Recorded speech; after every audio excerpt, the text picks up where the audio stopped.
Good morning, farm members. Happy Saturday morning here.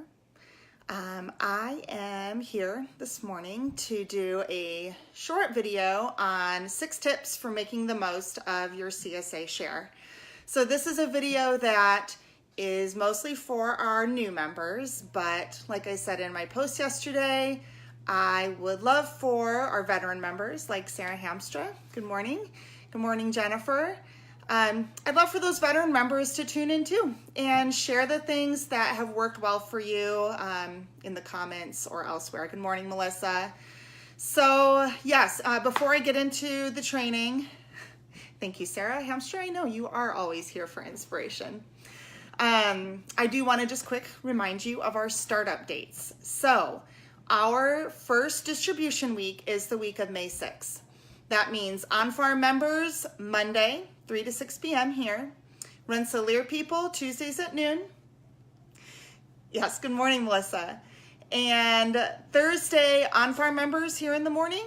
Burns Harbor members, afternoon, 4:30 to 6:30. So that's all in your emails, and it'll be in this group, but I'm going to just remind people as many times as possible. So, okay. My first tip for today is to check your email and this Facebook group for the distribution list.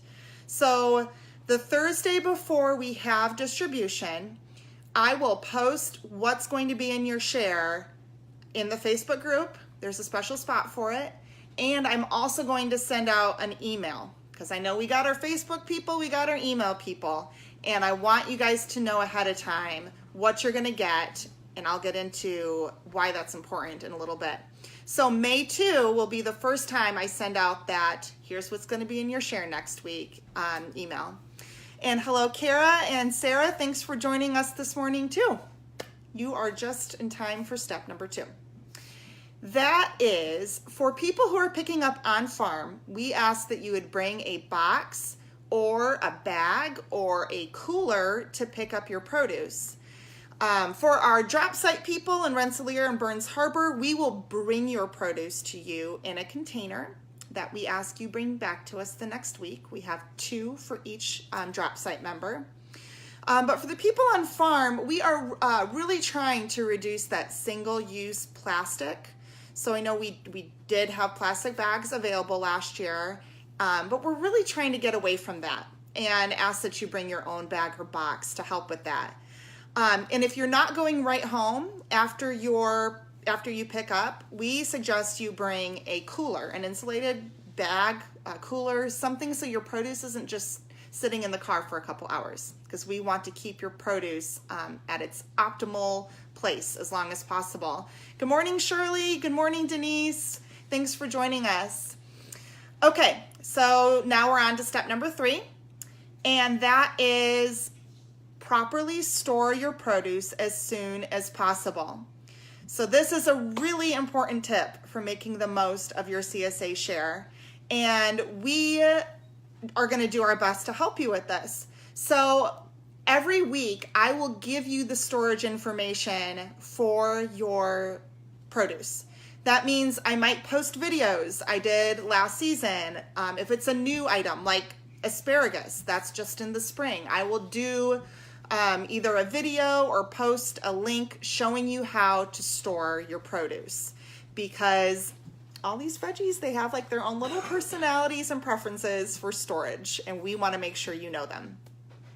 All right, step number 4, keep track of what's in your fridge.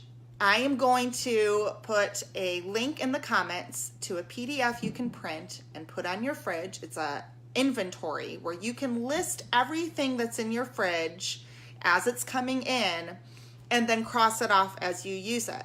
So for instance, let's say you get your share Monday, you go home, you properly are storing everything, and then you write it down on your inventory list so that when you're like, hey, what do I want to eat? What do I need to eat?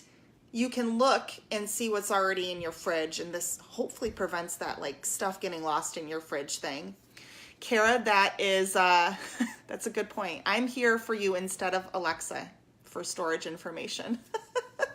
but Alexa's good too. So, okay. So that was step number 4. Keep track of what is in your fridge. And maybe veteran members, you have another way you do this. So if you do, let me know. Let us know. We want to hear from you. Step number 5.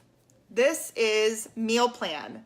And I know from talking to some of you that you're like, meal plan, don't make me. I'm too adventurous for that. So if you don't like to meal plan, just disregard this. I love to meal plan.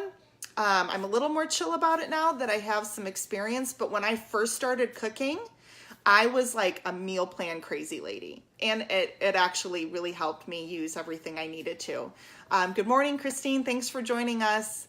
So what I suggest you do is figure out a system that works best for you. What I would do at this stage is I look at that email, Thursday, May 2. That will be your first one where it says what I'm going to get. I would look at my calendar and say what days of the week, what nights am I going to be home, where can I use this stuff, and then when I grocery shop, I would get the complimentary ingredients. I'd look at where can I use the stuff in my lunches. I would just come up with a plan. I write mine on a whiteboard and it changes. It's easy to do arrows and switch things around. But this meal plan idea, it helps you eat what is going to make you feel good. Instead of, oh, last minute, I'm going to grab this bag of chips. You can grab some greens and you can even put chips on top or whatever. But we want you to use this produce and eat it and enjoy it every week. So meal planning can help you do that. All right.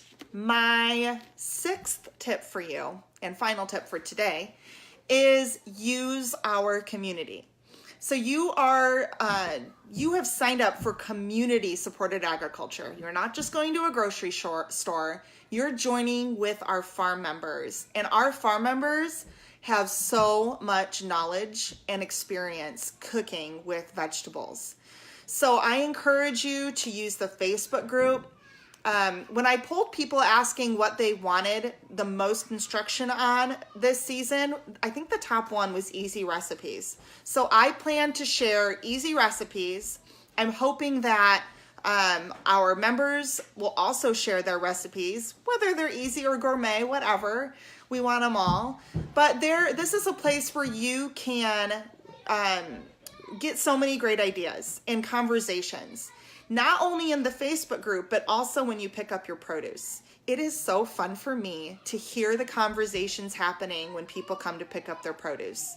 People talk about all kinds of stuff, but I always hear, hey, I've used this way. I've used this that way. And just that sharing of ideas is so important. Yes, Jennifer, I can't see your whole comment, but I love that you love meal planning. And I am hoping to do a little more instruction on that if people want it as we go throughout the season. So those are my 6 tips for how to best use your CSA share. If you have more ideas or want to add to what I've said, again, please share them. And we're just going to keep learning from each other throughout this season, which starts in just a couple weeks. So I hope you guys have a blessed Easter this weekend, and we will see you soon. Thanks for tuning in. Bye.